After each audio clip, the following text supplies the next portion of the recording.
மாட்டிக்கினாரு ஒருத்தரு. காப்பாத்தணும் கர்த்தரு. இன்னிங்க நமது மாண்புமிகு அனைத்து இந்திய அண்ணா திராவிட முன்னேற்றக் கழக பொதுச் செயலாளர் அண்ணன் இபிஎஸ் அவர்களே இப்படி பண்ணிட்டீங்களே.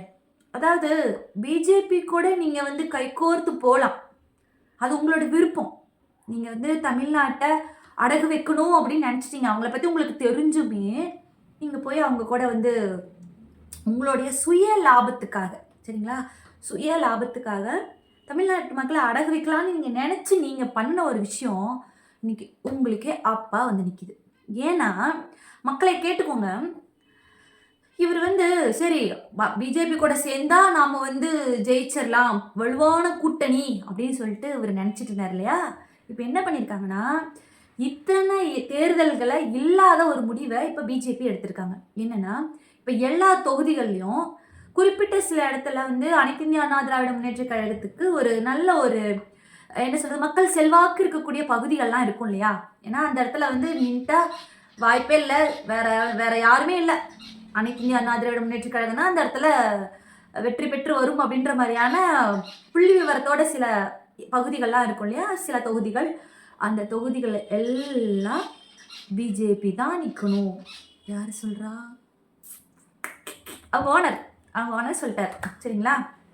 இப்போ என்ன பண்ண போறாங்கன்னா, மெஜாரிட்டி, அதாவது இப்போ 2026 தேர்தலில் திராவிட முன்னேற்ற கழகம் தான் வெற்றி பெறுன்றது பிஜேபிக்கு தெரியுது. ஏன்னா இதுவரைக்கும் இல்லாத ஒரு முடிவை இப்போ எடுத்திருக்காங்க. அம்மையார் ஜெயலலிதாமா இருக்கிற வரைக்கும் பிஜேபிக்கு ஆளு உண்ண முடியாத தமிழ்நாட்டில்னு ஸ்ட்ராங்காக நின்றுட்டு இருந்தாங்க. அம்மையார் இறந்ததுக்கு அப்புறம் ஆட்சி மாறுது, நம்மளோட ஆட்சியெல்லாம் வருது. அவங்க ஒரு 4.5 வருஷம் இருந்தாங்க. இப்போ நம்மளோட ஆட்சி இப்போ பிரம்மாண்டமாக ஆட்சி போயிட்டு இருக்கு. இப்போ பிஜேபி எடுத்திருக்கிறோட இந்த முடிவு, அதாவது பெரிய தலைகள் போயிடுச்சு அப்படின்னு நினச்சி இந்த இபிஎஸ் அண்ணாவை கொக்கி போட்டு தூக்கி எல்லா கேஸும் தூசி தட்டி எடுத்து வச்சு ஓகே அப்படின்னு சொல்லிட்டு இப்போ ஒரு வாயை மூடிட்டு புளியங்கா காய்க்குதா, இந்த இந்த தள்ளுவண்டி தள்ளிட்டு தான் போவீங்களா அப்படிலாம் சொல்லிட்டு கேட்டு அது அப்படியே பரப்புறேன்னு போயிட்டு இருக்காரு, சரிங்களா. ஆனால் இப்போ வச்சிருக்கிறாங்க செக்கு கூட இல்லை, வச்சிருக்காங்க ஆப்பு. என்னன்னா, அனைத்து இந்திய அண்ணா திராவிட முன்னேற்ற கழகம், அதாவது இவங்க வளர்த்ததெல்லாம் இல்லை, ஆரம்ப காலகட்டத்திலிருந்து இதெல்லாம் அனைத்து இந்திய அண்ணா திராவிட முன்னேற்ற கழகத்தோடைய தொகுதி அப்படின்னு சொல்லிட்டு குறிப்பிட்டு ஸ்ட்ராங்காக இருக்கக்கூடிய அத்துணை பகுதிகளையும் பிஜேபி கைப்பற்ற அந்த இடத்துல பிஜேபி ஆள் தான் நிற்கணும் சொல்லிட்டாங்க.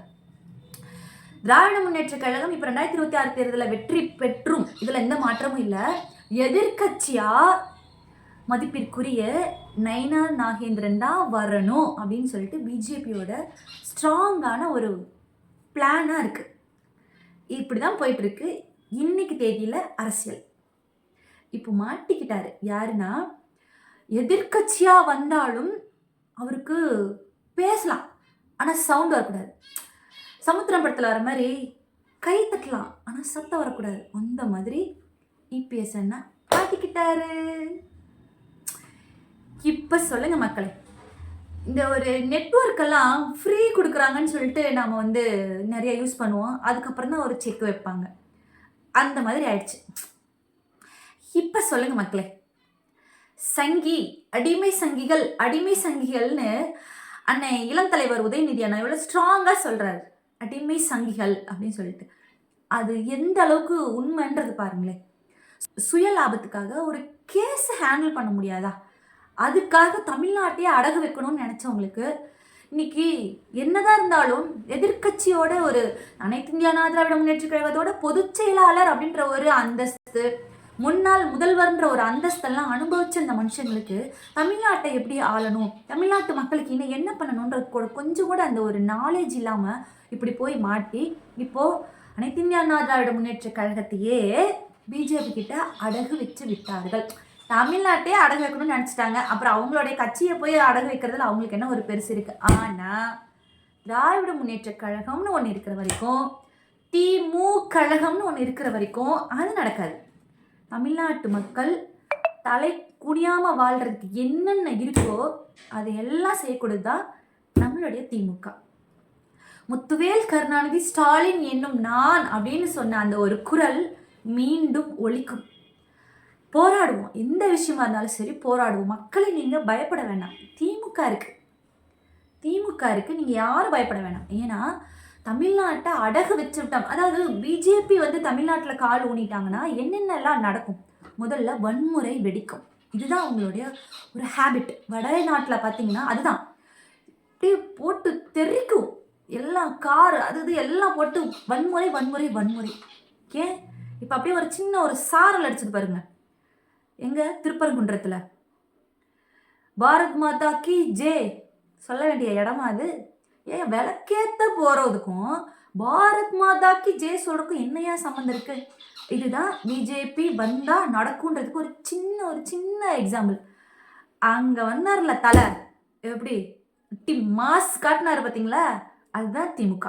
நீங்கள் என்னதான் அடிமை சங்கிகளை உள்ள இழுத்துக்கிட்டு நீ பேசாத, வாய் பேசாத, அமைதியாக நில்லு, நான் உனக்கு கேட்டை மட்டும் திறந்தது, நான் உள்ளே வந்தாரா அப்படின்னு சொல்லிட்டு நீ யாரை வந்து அடிமைகளாக இழுத்து பிடிச்சி வச்சு என்ன பண்ணாலும் திமுகன்ற ஒரு கழகம் இருக்கிற வரைக்கும் தமிழ்நாட்டு மக்களை யாரும் எதுவும் செய்ய முடியாது.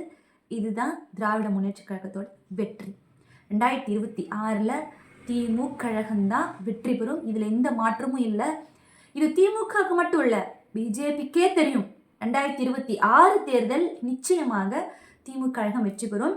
2026க்கு அப்புறம் 2031 தேர்தலில் ஆட்சி அமைக்கலான்ற ஒரு ஆசையில் இந்த அடிமை சங்கிகளை எல்லாம் வளைச்சு போட்டு ஒரு குவியலாக வச்சுக்கிட்டு இருக்காங்கல்ல, அதுக்கெல்லாம் 2026 தேர்தலுக்கு அப்புறம் நல்லதொரு தீர்வை கண்டு மக்களுக்கு இன்னும் பல நலத்திட்டங்களை தான் கொடுத்துட்டே இருப்பார் நமது தமிழக முதல்வர்.